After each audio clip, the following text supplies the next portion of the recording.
मित्रांनो, केरळमध्ये पुस्तकाचं गाव उभारण्यात आल्याचा व्हिडिओ सध्या सोशल मीडियावर व्हायरल होत आहे। तो व्हिडिओ पोस्ट करताना शशी थरूर यांनी केरळमध्ये भारतातील पहिलं पुस्तकाचं गाव असं त्यात म्हटलं आहे। केरळचा उदो करण्याच्या नादात शशी थरूर यांचा खोटारडेपणा समोर आला आहे। त्यावर नेटकऱ्यांनीही त्यांना चांगलंच ट्रोल करायला सुरुवात केली आहे। खरं पाहता जगातील दुसरं आणि भारतातील पहिलं पुस्तकाचं गाव महाराष्ट्रातील महाबळेश्वर इथे 6 वर्षांपूर्वीच उभारण्यात आलं आहे। भिल्लार असे या गावाचे नाव आहे। तत्कालीन मराठी भाषा आणि सांस्कृतिक मंत्री विनोद तावडे यांनी भिल्लार गावाला पुस्तकाचं गाव म्हणून घोषित केलं होतं।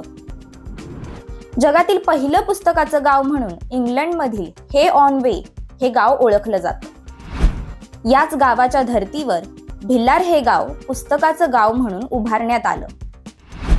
पण केरळचा उदो करण्यासाठी शशी थरूर यांनी चक्क केरळमधील पुस्तकाच्या गावाला देशातील पहिलं पुस्तकाचं गाव म्हणून जाहीर करून खोटारडेपणा केला आहे।